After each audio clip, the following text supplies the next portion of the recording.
सोचिए, किसी शहर के बीचों बीच लगी एक तस्वीर, क्या वो दशकों पुराने किसी झगड़े की पूरी कहानी बता सकती है? तो देखिए, ये है तेहरान का इंकलाब स्क्वायर। और हाल ही में यहाँ एक नया और सच कहूं तो काफी डरावना बिलबोर्ड लगा है। ये साफ साफ सीधे सीधे अमेरिका को एक मैसेज है। लेकिन इस तस्वीर के पीछे ना सिर्फ पेंट नहीं है, बल्कि दशकों का गुस्सा और अविश्वास छिपा है। तो सवाल ये उठता है कि इतना पावरफुल मैसेज आ कहां से रहा है?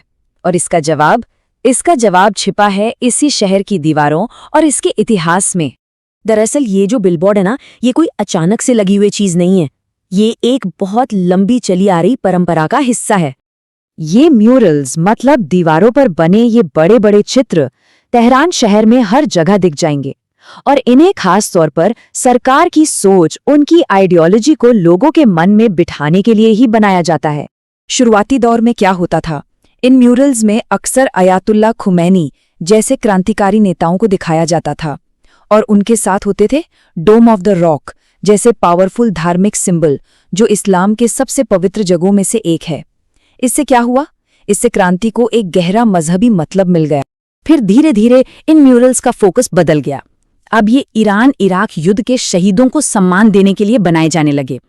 इससे बलिदान की भावना को देश की कहानी का एक अहम हिस्सा बना दिया गया। जैसे इस तस्वीर को देखिए, एक नौजवान सैनिक है और उसकी राइफल पर खुमैनी की तस्वीर लगी है। ये क्या दिखाता है? ये दिखाता है मजहब और देश के लिए लड़ने का जज्बा। और हाँ, एक थीम है जो शुरू से लेकर अब तक लगातार मौजूद रही है, और वो है अमेरिका का विरोध। इस तरह की तस्वीरें क्रांति के बिल्कुल शुरुआती दिनों से ही दीवारों पर बनती आ रही हैं।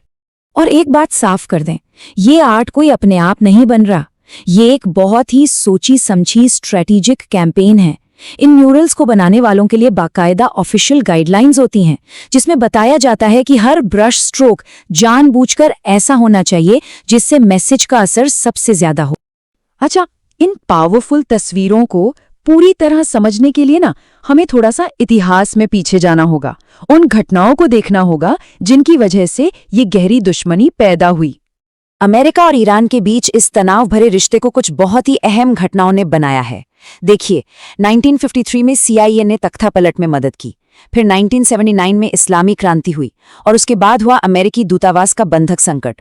और आज की बात करें तो प्रतिबंधों और मिलिट्री टेंशन की वजह से ये दुश्मनी और भी बढ़ती जा रही है।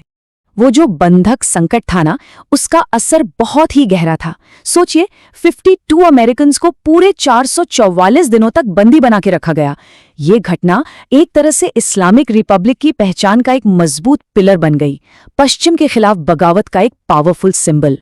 तो ये लड़ाई सिर्फ तस्वीरों और इतिहास की नहीं है, ये शब्दों में, बयानों में भी बहुत गहरी उतरी हुई है। इस दुश्मनी का शायद सबसे मशहूर जुमला है ग्रेट सेटन, यानी महान शैतान। ये शब्द ईरानी नेताओं ने शुरू में अमेरिका के लिए इस्तेमाल किया था, एक ऐसे पावरफुल और भ्रष्ट विदेशी असर के प्रतीक के तौर पर।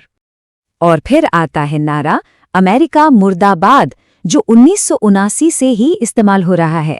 अपने देश के अंदर तो ये नारा सरकार के समर्थकों और विरोधियों के बीच एक लकीर खींच देता है। लेकिन यहाँ एक दिलचस्प बात है। 9/11 हमलों के बाद ईरान ये नहीं दिखाना चाहता था कि वो आतंकवाद का समर्थन कर रहा है। तो उन्होंने क्या किया? उन्होंने इसका ऑफिशियल ट्रांसलेशन बदलकर डाउन विद अमेरिका कर दिया। इससे पता चलता है कि कैसे इस पावरफुल बयानबाजी को भी दुनिया में हो रही घटनाओं के हिसाब से बदला जाता है। तो चलिए अब इन सभी ऐतिहासिक कड़ियों और पावरफुल बयानबाजी को एक साथ जोड़ते हैं और वापस आते हैं आज के इस नाजुक माहौल पर, और उसी बिलबोर्ड पर जहां से हमने ये पूरी बात शुरू की थी। आज की तारीख में टेंशन बिल्कुल पीक पर है। व्हाइट हाउस से लगातार बयान आ रहे हैं, USS अब्राहम लिंकन जैसे अमेरिकी जंगी जहाज इस इलाके की तरफ बढ़ रहे हैं।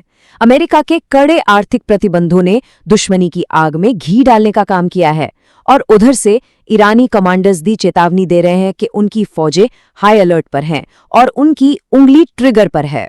और ये मत समझिए कि ये सिर्फ इन दो देशों के बीच का मामला है। जैसा कि एक इंटरनेशनल रिलेशंस एक्सपर्ट बताते हैं, अगर कोई लड़ाई छिड़ती है तो इसके दुनिया भर में बहुत बुरे नतीजे होंगे, खासकर केन्या जैसी अर्थव्यवस्थाओं के लिए जो तेल के इंपोर्ट पर बहुत ज्यादा निर्भर हैं। आर्थिक असर की बात करें तो वो बहुत ही गंभीर हो सकता है। एक्सपर्ट्स का अनुमान है कि किसी भी लड़ाई की सूरत में तेल की कीमतें $150 प्रति बैरल के भी पार जा सकती हैं। बस अंदाजा लगाइए कि दुनिया भर की इकोनॉमीज के लिए इसका क्या मतलब होगा।